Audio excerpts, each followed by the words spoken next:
எந்த நேரத்திலும் அமெரிக்க இஸ்ரேலிய தாக்குதல்கள் மீண்டும் ஆரம்பிக்கப்படலாம்.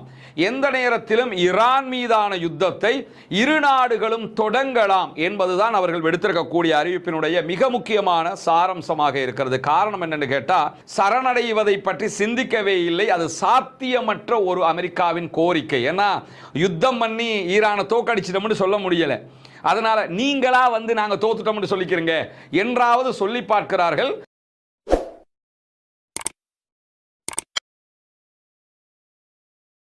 அன்புக்கினிய சகோதர சகோதரிகளே, நம் அனைவர் மீதும் ஏக இறைவனுடைய அமைதியும் கருணையும் உண்டாகட்டுமாக என்கிற உயரிய பிரார்த்தனைகளோடு, பாலஸ்தீனம் மீதான இஸ்ரேலிய ஆக்கிரமிப்பு இராணுவத்தினுடைய 2 ஆண்டுகால யுத்தம் முடிவுக்கு ஒரு யுத்த நிறுத்தமாக மாற்றப்பட்டு இன்றோடு 204வது நாட்களை நாம் கடந்து கொண்டிருக்கக்கூடிய இந்த சூழல்ல என்னவெல்லாம் நடக்கிறது? மத்திய கிழக்கில் குறிப்பாக அமெரிக்க இஸ்ரேலிய ஆக்கிரமிப்பு இராணுவங்களால் முன்னெடுக்கப்பட்ட ஈரானுக்கு எதிரான யுத்தம் ஒரு யுத்த நிறுத்தமாக தற்போது நடைமுறையில் இருக்கக்கூடிய சூழல்ல இந்த யுத்த நிறுத்தம் நிரந்தர யுத்த நிறுத்தமாக மாறுமா இல்லையா, அடுத்தது என்ன என்பதை பற்றிய செய்திகள் தான் இன்றைக்கும் கிடைத்திருக்கின்றன. குறிப்பாக இன்றைக்கு வெளியாகி இருக்கக்கூடிய ஒரு முக்கியமான செய்தி என்னன்னா, அமெரிக்க அதிபர் டொனால்ட் ட்ரம்ப் இன்றைக்கு தன்னுடைய ஆதரவாளர்களுக்கு மத்தியிலே உரையாற்றி இருந்தார். அதிலே தங்களுடைய கப்பல் படையின் நடவடிக்கைகள் மத்திய கிழக்கிலே எப்படி இருக்கிறது என்பது தொடர்பான செய்திகளை அவர் சொல்லி இருந்தார். ஆல்ரெடி அமெரிக்காவினுடைய இராணுவத்தினுடைய செயல்பாடுகளை ஈரானுடைய போர்சஸும் ஈரானுடைய அரசும் நீங்கள் மொத்தமாக கடற்கொள்ளையர்களை போன்று செயல்படுகிறீர்கள் என்கிற குற்றச்சாட்டுக்களை தொடர்ந்து வலியுறுத்தி வந்த நிலையில் இன்றைக்கு அமெரிக்க அதிபர் டொனால்ட் ட்ரம்ப் என்ன சொல்றாருன்னா, எங்களுடைய இராணுவம் ஒரு கடற்கொள்ளையர்களை போன்று செயல்பட்டு வருகிறது. கப்பல்களில் ஏறுறாங்க, கப்பலை கைப்பற்றுறாங்க, கப்பலுக்குள்ளே இருக்கக்கூடிய பொருட்களும் எண்ணெய் வளமும் எங்களுக்கு கிடைக்கிறது, எனவே அது எங்களுக்கு லாபகரமானதாக அமைகிறது என்று சொல்லி இவர் ஒரு அமெரிக்க அதிபர் மாதிரி இல்லாம கடற்கொள்ளையர்களுடைய தலைவன் மாதிரி பேசியிருக்கக்கூடிய காட்சிகள் இன்றைக்கு வெளியாகி இருக்கிறது. சர்வதேச ஊடகங்கள்ல ஒரு கேலி பொருளாக மாறிக்கொண்டிருக்கிறார் அமெரிக்க அதிபர் டொனால்ட் ட்ரம்ப் என்கிற அளவுக்கு அவருடைய இந்த கருத்துக்களை பார்க்க முடியுமாக இருக்கிறது.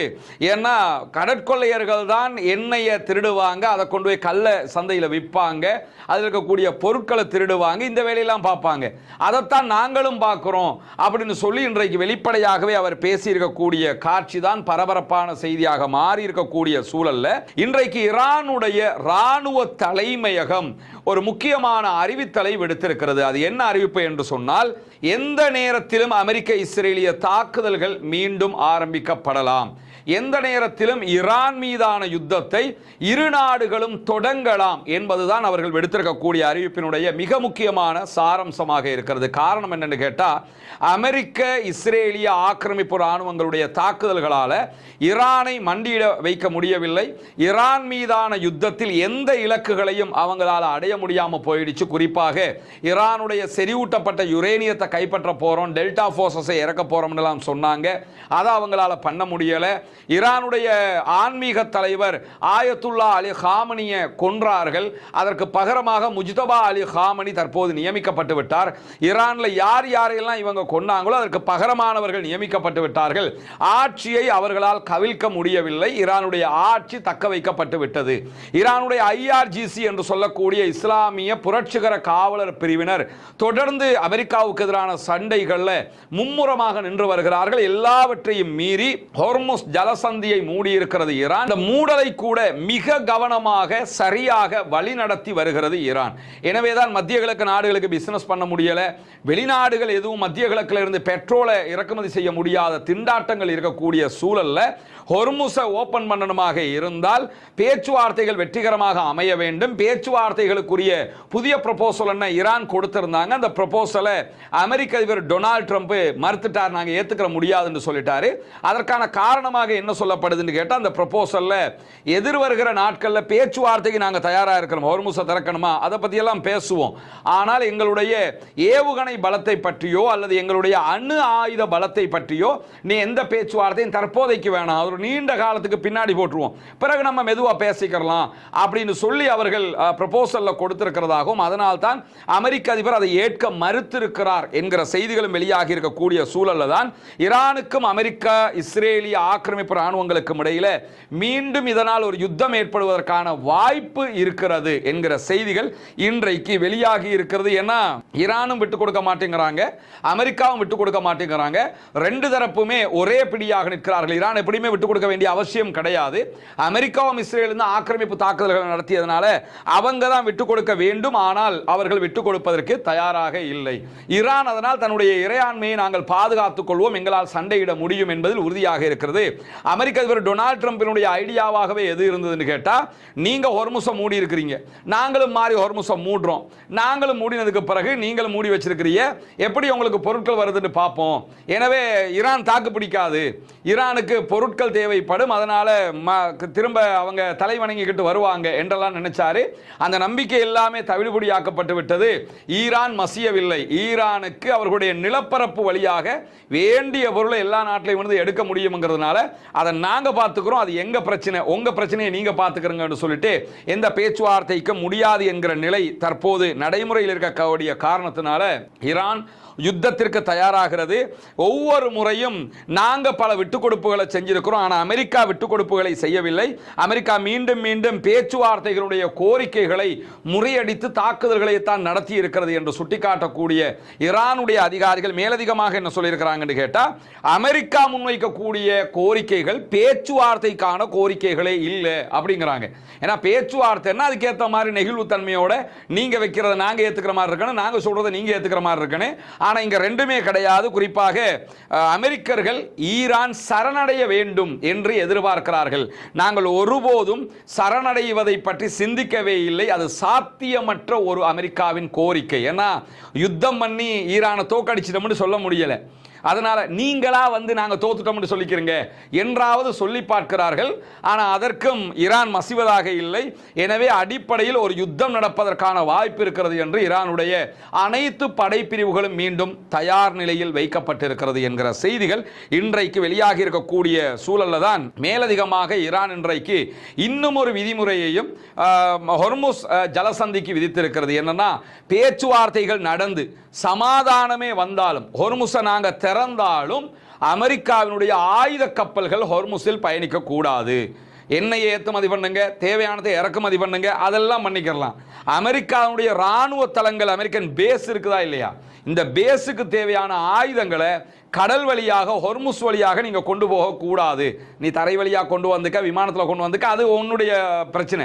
ஆனா கடல் வழியாக கொண்டு போக கூடாது என்கிற தடையையும் அவர்கள் இன்றைக்கு விதித்திருக்கக்கூடிய சூழல்ல தான் எரிபொருள் விலை உயர்வால அமெரிக்காவினுடைய மலிவு விலை விமான நிறுவனமாக அறியப்பட்டிருக்கக்கூடிய ஸ்பிரிட் ஏர்லைன்ஸ் இன்றைக்கு தன்னுடைய சேவையை முற்றுமுழுதாக நிறுத்துவதாக அறிவித்திருக்கிறது. நீங்க பார்க்கக்கூடிய இந்த காட்சி வந்து ஸ்பிரிட் விமான நிறுவனத்தினுடைய ஒரு விமானத்தினுடைய காட்சி.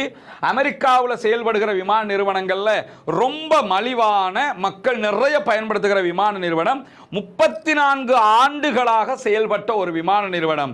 ஈரான் அமெரிக்க இஸ்ரேலிய வார் காரணமாக, பெட்ரோலுடைய விலை அதிகரிப்பு காரணமாக மற்ற நாடுகளில் தான் இந்த நிலை ஏற்பட்டதுன்னா, அமெரிக்காவினுடைய பிரபல மலிவு விலை விமான நிறுவனமாக இருக்கக்கூடிய ஸ்பிரிட்டே தற்போது திவாலாகி இருக்கிறது. 2 முறை திவாலுக்கு விண்ணப்பிச்சிருக்கிறாங்க அமெரிக்காவிடத்தில். நாங்கள் திவாலாகிக்கிட்டு இருக்கிறோம், அரசாங்கமாவது காசு வந்து எங்களை காப்பாத்துங்கன்னு. அதற்கு அமெரிக்கா அரசாங்கம் எந்த விதமான ரெஸ்பான்ஸையும் பண்ணல. தாங்களே நஷ்டம் அடைந்து விட்டதாக, இனிமேல் விமான நிறுவனத்தை தொடர முடியாது, பெட்ரோல் விலை அதிகம், எங்களால் கண்ட்ரோல் பண்ண முடியாது என்று சொல்லி அவர்கள் தங்களுடைய விமான நிறுவன சேவைகளை நிறுத்துவதாக அறிவித்திருக்கிறார்கள். கிட்டத்தட்ட 17,000 பேருடைய தொழில் வாய்ப்புகள் மொத்தமாக நாசமாகி இருக்கிறது. அமெரிக்க அதிபர் டொனால்ட் ட்ரம்ப் செஞ்சதும் செஞ்சான், வச்சு செஞ்சுக்கிட்டு இருக்கிறாப்புல எல்லாரையுமே. எவ்வளவு பெரிய நஷ்டம் இதில் ஏற்பட்டிருக்குன்னு பாருங்க. ஆல்ரெடி இந்தியாவினுடைய பல விமான நிறுவனங்கள் எங்களால் முடியலைன்ட்டாங்க. அதே மாதிரி இப்போ அமெரிக்காவினுடைய விமான நிறுவனங்களே இதை சொல்ல ஆரம்பிச்சிட்டாங்க. இதுக்கெல்லாம் ஒரே வழி, ஈரான் அவன் பாட்டில் விடுறது மட்டும்தான் தவிர வேறு எந்த வழியும் கிடையாதுங்கிறதை நம்ம புரிஞ்சுக்கிறோம். அதே மாதிரி இன்றைக்கு யமனுடைய கடற்பகுதிகளில் ஒரு கப்பல் தாக்குதலுக்குள்ளாகி இருக்கிறது, கடத்தப்படுகிறது என்கிற செய்திகள் இன்றைக்கு வெளியாகி இருந்தது. அந்த செய்தி செய்தியை பிரித்தானியாவினுடைய கடல் பாதுகாப்பு சேவை மையம் தான் அறிவித்திருந்த நிலையில் சற்று நேரத்துக்கு முன்பதாக வெளியாகி இருக்கக்கூடிய தகவல்கள் பிரகாரம் ஆயுதமேந்திய நபர்கள் எண்ணெய் கப்பலை கைப்பற்றியதாக யமனுடைய கடலோர காவல் படை அறிக்கை வெளியிட்டிருக்கிறது. இந்த கடலோர காவல் படைங்கிறது ஹவுதீஸுக்கு சொந்தமானது கிடையாது. இது சவுதி ஆதரவு பெற்ற அரசாங்கத்துக்கு சொந்தமான கடலோர காவல் படையாக இருக்கு. அவங்க தான் இன்னைக்கு விடுத்திருக்கக்கூடிய அறிவிப்பில் என்ன சொல்றாங்கன்னா, அடையாளம் தெரியாத ஆயுதமேந்திய நபர்கள் எம்டி யுரேகா என்கிற பாரிய எண்ணெய் டேங்கர் மேலே ஏறி அந்த கப்பலை கடத்தி இருக்கிறார்கள். இந்த கப்பல் சோமாலிய கடல் பரப்புக்கு எடுத்து செல்லப்படுகிறது என்கிற செய்திகளும் சொல்லப்பட்டிருக்கிறது. இந்த இடத்துல நேற்றைய தினமே நம்ம சொல்லியிருந்தோம், சோமாலியா கடற்கொள்ளையர்கள் என்கிற அந்த தரப்பு களத்துக்கு வந்திருக்கிறாங்க. அவங்க இந்த கடல் கொள்ளையர்கள் அதில் கொள்ளையர்களும் இருக்கிறாங்க, இல்லைன்னு யாரும் மறுக்கல. ஆனால் சோமாலியாவுடைய ஃபோர்ஸஸே இந்த வேலையை பண்றாங்கிறது உலகத்துக்கு தெரியும். ஏன்னா அந்த நாட்டை பல பேரும் ஆக்கிரமிச்சிருக்கும் போது அந்த நாட்டை வழி நடத்தணும், அதுக்காக இந்த வேலையை பண்ணுவாங்க. இப்ப இந்த நடக்கக்கூடிய சம்பவங்களை பார்த்தீங்கன்னா, ஈரான் இந்த கப்பலையும் கடத்தல, அதே மாதிரி யமன்ல இருக்கக்கூடிய ஹவுதீஸ் ரெட் சீல எதையுமே கடத்தல. ஆனா சோமாலியாவை சேர்ந்தவர் இந்த வாரத்துக்குள்ள 5ஆவதாக கடத்தப்பட்டிருக்கக்கூடிய பாரிய கப்பலாக இருக்கிறது. எனவே இது அடுத்த தலையிடிய தற்போது தலைவனுக்கு கொடுக்க போகுதுங்கிறது மட்டும் மிக தெளிவாக தெரியக்கூடிய சூழல்ல இன்றைக்கு வெளியாகி இருக்கக்கூடிய இன்னும் ஒரு முக்கியமான செய்தி என்னன்னு கேட்டா, இஸ்ரேல்ல கிறிஸ்தவர்களுக்கு எதிரான தாக்குதல்கள் அதிகரித்து வருகிறது என்கிற செய்திகள் இன்றைக்கு வெளியாகி இருக்கிறது. இஸ்ரேலிய ஆக்கிரமிப்பு ராணுவமும் அங்க இருக்கக்கூடிய ஜியோனிஸ்டுகளும் யூதர்களும் தொடர்ந்து இஸ்லாமிய அப்பாவிகள் மீது தாக்குதல்களை நடத்துவது நமக்கெல்லாம் தெரியும். இப்பொழுது கிறிஸ்தவ கன்னியாஸ்திரி ஒருவரை நேற்றைய தினம் அவர்கள் கடுமையாக தாக்கி கீழே போட்டு மிதிச்சு அவதிகள் எல்லாத்தையுமே கொடுத்து, இப்படியும் ஒரு மனித மிருகங்கள் நடக்குமா என்று சொல்லுகிற அளவுக்கு அந்த கிறிஸ்தவ கன்னியாஸ்திரி சகோதரி ரொம்ப அவதிப்படுகிற அளவுக்கு நிலைமை மாறி இருந்தது. அந்த வீடியோக்கள் எல்லாம் கூட வெளியாக இருந்த நிலையில் இன்றைக்கு பிரான்ஸ் இதற்கு கடுமையான கண்டனம் தெரிவித்திருக்கிறது. புனித பூமியிலேயே காலாகாலமாக கிறிஸ்தவர்களுக்கு இப்படியான அழிவுகளை நீங்கள் செய்து வருகிறீர்கள், அதை ஏற்றுக்கொள்ள மாட்டோம் என்று சொல்லி இருக்கிறார்கள். இப்பதான் பிரான்சுக்கு கொஞ்சம் கண்ணு திறக்குது, மற்ற நாடுகளுக்கு திறக்குது. ஏன்னா யூதர்கள் இந்த ஜியோனிஸ்டுகள் எப்படிப்பட்டவங்கிறத இனியாவது கிறிஸ்தவர்கள் புரிந்து கொள்வார்கள். உலகத்தில் இருக்க பல பொதுமக்கள் புரிந்து கொண்டு விட்டார்கள். இந்த கிறிஸ்தவ ஆட்சியாளர்கள் இருக்கிறாங்கல்ல, அவங்களுக்கு இனித்தான் புரியறதுக்கு நேரம் கிடைக்கும். காரணம் என்னன்னு கேட்டா, இப்ப அவங்க யாருங்கிறத வெளிப்படையாகவே காட்டிக்கிட்டு இருக்கிறாங்க. இதுதான் ஜியோனிஸ்டுகள், இதுதான் யூதர்கள் என்பதற்கு இந்த நிலையில தான் இஸ்ரேலிய ஆக்கிரமிப்பு ராணுவம் லெபனானுடைய பல பகுதிகள் மேல பல தாக்குதல்களை நடத்தி கொண்டிருக்கிற அதே நேரம் இன்றைக்கு லெபனானில் இருக்கக்கூடிய ஹெஸ்புல்லாக்கள் பீதா என்கிற பகுதிகளில் இஸ்ரேலிய ஆக்கிரமிப்பு ராணுவம் குழுமி இருந்த ஒரு வீட்டை நோக்கி தாக்குதல் நடத்தியதை ஆன் த ஸ்பாட் அந்த வீட்டுக்குள்ள இருந்த அத்தனை இஸ்ரேலிய ஆக்கிரமிப்பு ராணுவத்தைச் சேர்ந்தவர்களும் கொல்லப்பட்டிருக்கிறார்கள் என்கிற செய்திகள் வெளியாகி இருக்கிற அதே நேரம் நேற்று நம்ம சொன்ன மாதிரி ஹிஸ்புல்லாக்களுடைய புதிய வகை ட்ரோன் அட்டாக்கை இஸ்ரேலால கண்ட்ரோல் பண்ண முடியல என்று சொல்லி இஸ்ரேலுடைய தொலைக்காட்சி விவாதங்கள்ல பல விற்பனர்களும் வந்து இஸ்ரேலுடைய தோல்வியை பற்றி தோலுரிக்கக்கூடிய நிலைகளும் தோற்றம் பெற்றிருக்கிறது. அந்த அளவுக்கு ஹிஸ்புல்லாக்கள் பதிலடி தாக்குதலை இஸ்ரேல் மேலே தொடர்ந்து நடத்தி வரக்கூடிய சூழல்ல தான் ஜெர்மன் உள்ளிட்ட ஐரோப்பாவில் இருக்கக்கூடிய அமெரிக்காவினுடைய படைகளை திருப்பி எடுப்பதாக அமெரிக்க ஆக்கிரமிப்பு ராணுவம் இன்றைக்கு அறிவிப்பு விடுத்திருக்கிறது. நேற்றைய தினம் அவங்க விடுத்த முதல் கட்ட அறிவிப்பில் ஜெர்மன்ல இருக்கக்கூடிய 5000 அமெரிக்க போர்சஸ் நாங்க எடுக்கிறோம், ரிட்டர்ன் எடுக்கிறோம் என்று சொல்லி இருந்தாங்க. ஏன்னா ஐரோப்பிய ராணுவம் தனியாக ஐரோப்பாட்ட இருந்தாலும் ஐரோப்பிய நாடுகளுக்கு நாங்க எங்க போர்சஸ் தர்றோம், நீங்க எங்களுக்கு பணம் கட்டுங்கன்றலாம் இந்த அரபு நாட்டுக்காரனை ஏமாத்தின மாதிரி அவங்களையும் பண்ணி வச்சிருக்கிறாங்க. இந்த ஈரானுக்கு எதிரான போர்ல அமெரிக்காவுக்கு ஆதரவாக ஐரோப்பிய நாடுகள் வரல, குறிப்பாக நேட்டோ வரல, அமெரிக்கா எதிர்பார்த்த எந்த நாடுமே வரல, ஜெர்மன் வரல, பிரித்தானியா வரல. அதனால இப்ப என்ன பண்றான்னு கேட்டா, உங்க நாட்டில் இருக்கக்கூடிய எங்க ராணுவத்தை நாங்க எடுக்கிறோம், ஜெர்மனுக்கு அழுத்தம் கொடுக்குறாங்க, ஜெர்மனுக்கு புதிய ஆயுதம் தர மாட்டோம்ங்கிறாங்க. பிரித்தானியாவுக்கு எதிராக பல நடவடிக்கைகளை அமெரிக்கா எடுக்குது. நீ என்னன்னாலும் எடுத்துக்க, ஹொர்முஸ்ல சண்டை பிடிக்கிறதுக்கு நாங்க வர மாட்டோம், ஏன்னா ஆல்ரெடி அடி வாங்கிட்டு இருக்கிறோம், ஈரான்காரன் எக்ஸ்ட்ரா வந்து அடி வாங்க விரும்பல அப்படின்னு சொல்லி கையை கழுவிட்டாங்க ஐரோப்பிய நாடுகள். அந்த நிலையில தான் ஜெர்மன்ல இருக்கக்கூடிய 5000 படையை அவங்க ரிட்டர்ன் எடுக்கிறதாக அறிவிச்சிருக்கும் போது ஜெர்மனுடைய அதிபர் மிக தெளிவாக என்ன அறிவிச்சிருக்கிறார்னு கேட்டா, ஜெர்மன் சுயாதீனமாக இருக்கக்கூடிய ஒரு நாடு, நாங்க எங்களுடைய நட்பு நாடுகளாக இருக்கக்கூடிய பிரித்தானியா, பிரான்ஸ், போலந்து, இத்தாலி உள்ளிட்ட நாடுகளோடு நெருக்கமாக செயல்படுவோம், நேட்டோவோடு இணைஞ்சு செயல்படுவோம் அப்படின்னு சொல்லி தெளிவாகவே அவர் அறிவிச்சிருக்கிறார். எனவே அமெரிக்க அதிபர் டொனால்ட் ட்ரம்பினுடைய பம்மாத்துகள் இனியும் எடுபடுவதற்கான வாய்ப்புகள் இல்லை. ஒரே ஒரு ஆளு மொத்தமா காலி பண்ணிட்டாப்ல. அமெரிக்காவை காலி பண்ணி, நேட்டோவை காலி பண்ணி, ஐரோப்பிய கூட்டமைப்புகளை காலி பண்ணி, அரபு நாட்டுக்காரன் அவங்கள நம்பி இருந்த அத்தனை பேரையுமே காலி பண்ணி, மொத்த இடத்தையுமே காலி பண்ணிட்டாப்ல. திட்ட தெளிவாக இது மற்றும் புரிந்திருக்கக்கூடிய சூழல்ல தான் ஈரான்ல இன்றைக்கும் மொசாதுக்கு உளவு பார்த்தார்கள் என்கிற குற்றச்சாட்டில் 2 பேர் மீது வழக்கு பதிவு செய்யப்பட்ட சாட்சிகளோடு நிரூபணம் செய்யப்பட்டதால் மரண தண்டனை விதிக்கப்பட்டிருக்கிறது. மரண தண்டனை நிறைவேற்றப்பட்டிருக்கிறது. நீங்க நிறைய சில ஊடகங்களை குறிப்பாக பார்க்கலாம், பிபிசி தமிழ் எல்லாம் பெரிய பெட்டக நிகழ்ச்சி எல்லாம் போட்டுக்கிட்டு இருக்கிறாங்கன்னா, ஈரான்ல அநியாயமாக கொள்ளுகிறார்கள். அநியாயமாக யாரை கொண்டாலும் அது குற்றம், அதில் எந்த மாற்று கருத்தும் கிடையாது. ஈரான் மரண தண்டனையை சட்டமாக வைத்திருக்கக்கூடிய ஒரு நாடு. உளவு வேலை பார்த்தவனுக்கு எல்லா நாடும் இதைத்தானே செய்யும். ஒரு நாட்டுக்குள்ள அந்த நாட்டுக்கு எதிராக இன்னொரு நாட்டுக்காக ஒருத்தன் வேலை பார்க்கிறான்னு சொல்லி சொன்னால் தேச துரோகமா இல்லையா? தேச துரோகம் செய்தால் அந்தந்த நாடு இந்த தண்டனையை தான் கொடுக்கும். ஆனா இப்ப அமெரிக்க இஸ்ரேலிய நாடுகளுக்கும் அவங்களுக்கு வால் பிடிக்கக்கூடிய, அவங்களுக்கு கடைக்கு போகக்கூடிய இந்த பிபிசி மாதிரியான ஊடகங்களுக்கும் இருக்கக்கூடிய பிரச்சனை என்னன்னு கேட்டா, மொசாதுக்கு வேலை பார்க்க போய்த்தானே தொங்குறான். எனவே நம்மால் இல்ல, அவன் நம்மால் போடுறாங்களே. அப்போ உங்க ஆளு உங்களுக்கு வேலை பார்த்தா அவனை எதுவும் பண்ணிடக்கூடாது. எந்த நாட்டுக்குள்ளனா நீங்க போவிய, வேலை பார்ப்பிய, அந்த நாட்டை நாசமாக்குவிய, சும்மா இருக்கணும். ஆனா அதே ஈரான் வந்து இன்னொரு நாட்டுக்குள்ள உளவு பார்த்திருந்தா என்ன பண்ணிருப்பாங்க? எல்லா நாடும் செய்கிற வேலையை ஈரான் செய்திருக்கிறது. அதனால நீங்க பெட்டக நிகழ்ச்சியில என்ன நிகழ்ச்சி போட்டாலும் அவன் அவனுடைய வேலையை பண்ணத்தான் போகிறான் என்பதையும் புரிந்து கொள்ள வேண்டும். இன்றைக்கும் 2 பேருக்கு மரண தண்டனை நிறைவேற்றப்பட்டிருக்கக்கூடிய சூழல்ல தான் இன்றைக்கும் 2 பேருக்கு மரண தண்டனை விதிக்கப்பட்டிருக்கக்கூடிய நிறைவேற்றப்பட்டிருக்கக்கூடிய சூழல்ல தான் உலகெங்கும் இருக்கக்கூடிய தொழிலாளர்கள் அத்தனை பேருமே தொழிலாளர் தினத்திலும் ஈரானுக்கு எதிரான அமெரிக்காவினுடைய யுத்தத்தை எதிர்க்கிறார்கள் அப்படின்னு சொல்லி நியூயார்க்கினுடைய மேயர் ஜஹரான் மம்தானி நேற்றைய தினம் இடம்பெற்ற மே தின கூட்டத்திலே பேசி இருக்கிறார். ஜஹரான் மம்தானி நியூயார்க்கினுடைய 1வது முஸ்லிம் மேயர் என்று அறியப்படக்கூடியவர். அமெரிக்க அதிபர் டொனால்ட் ட்ரம்பினுடைய பலத்த எதிர்ப்பு பிரச்சாரத்தை மீறி ஆட்சியில் அமர்ந்திருக்கிறார். அவர் நேற்று பேசிய மே தின கூட்ட உரையில தான் அமெரிக்காவுக்கு எதிராக ஈரானுக்கு ஆதரவாக, ஈரானுக்கு எதிரான வார நிறுத்தணும் அப்படின்னு சொல்லி பேசியிருக்கிறார்.